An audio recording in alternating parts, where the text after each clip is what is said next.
Shalatiou, Shalatiou, Shalatiou, Shalatiou. Her beauty and the moonlight overthrew her. She tied you to a kitchen chair. She broke your phone and she cut your hair. And from your lips she drew the hallelujah.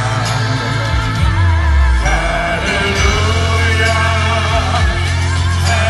Hallelujah.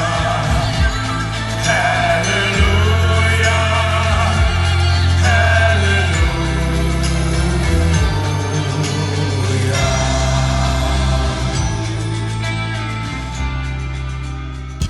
Shalatiou, Shalatiou, Shalatiou, Shalatiou. ውድ የሻላቲዩብ ተከታታዮቻችን እንዴት ሰነበታችሁ? ይህ የኛ ሰው በአውሮፓ የተሰኘው ዝግጅታችን ነው። በዛሬው ፕሮግራማችን የፈረንጆቹን የገና በዓል አከባበር በጥቂቱ እንቃኛለን።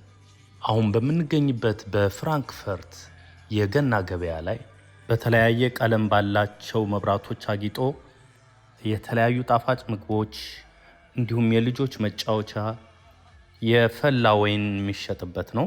ይህንን በመሰለ ሁኔታ ይህንን የብርድ ወቅት እና የገና ወቅት በደስታ ያሳልፋሉ።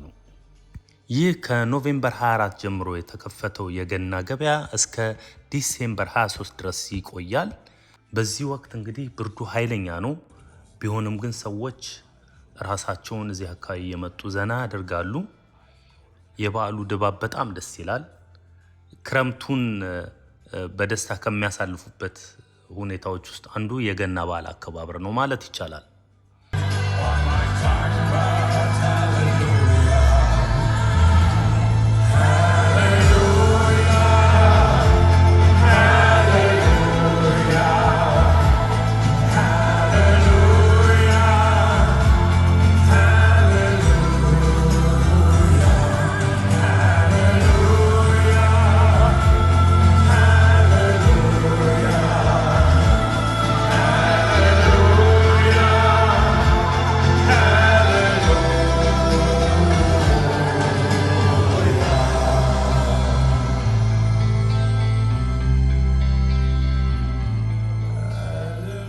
የአውሮፓውያኑ ገና የሚውልበት ወቅት ለአዲስ ዓመት ዋዜማ መግቢያ ወር ስለሆነ የንግድ እንቅስቃሴ የሚበዛበት ብዙ ስጦታ የሚቀያየሩበት ወቅት ነው። ሕፃናት በጣም በስጦታ የሚንበሸበሹበት ጊዜ ነው። ያውም አንዳንድ ጊዜ ሃይማኖታዊ በዓልነቱን ትቶ ልጆች ወደ ስጦታውና ወደ ብልጭልጩ ወደ ጣፋጭ ነገሮቹ ብቻ እንዲያስቡ ያደርጋል የሚል ሙግት ይነሳል። ዞሮ ዞሮ ግን በጣም ደማቅ ወራት ከሚባሉት ውስጥ ዲሴምበር አንዱ ነው። Und ich mach dir klar, wie einsam ich bin, bei Nacht allein. So verraucht mein Raum, doch ich glaubte zu sehen, so ein Typ, der macht es dir leicht. Komm, lass uns beide gehen, es braucht keiner zu sehen, doch da sagte sie leise. Sitzt man zwischen zwei Stühlen mit seinem Gefühl.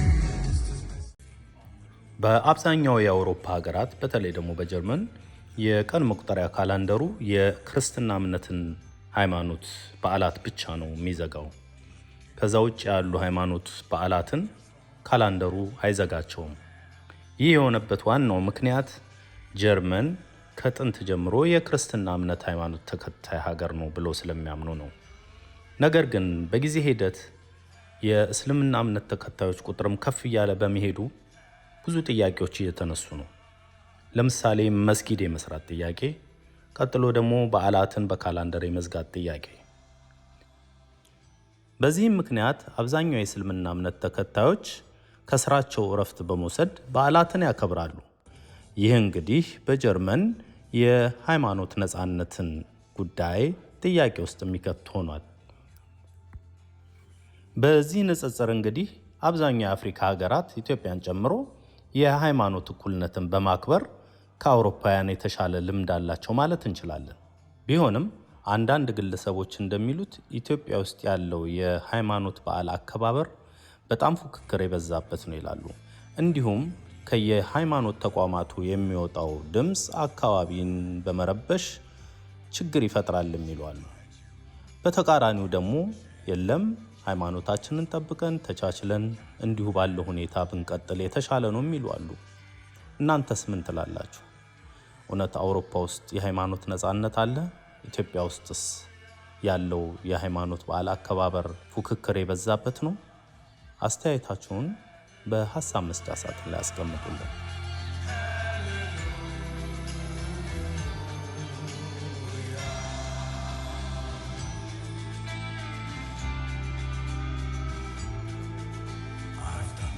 ሌላው ጉዳይ የአውሮፓውያን የቀን አቆጣጠርና የኢትዮጵያ የቀን አቆጣጠር ጉዳይ ነው። ይህ ልዩነት በስደት ላይ የሚኖሩ ኢትዮጵያውያን 2 ዓመት በዓልን እንዲያከብሩ ያደርጋቸዋል፣ የአውሮፓውያንና የኢትዮጵያን። ይህ መሆኑ በኢትዮጵያውያን ስደተኞች ላይ ምን ጥቅም አለው? ምን ጉዳትስ አለው?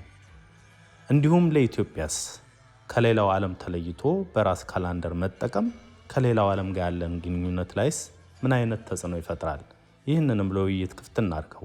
ሀሳባችሁን አስተያየት። በውጭ ለምትኖሩ ኢትዮጵያውያን እንግዲህ መልካም የፈረንጆች የገና በዓል እያልን በዚሁ እንሰናበታለን። ሰላም ነው።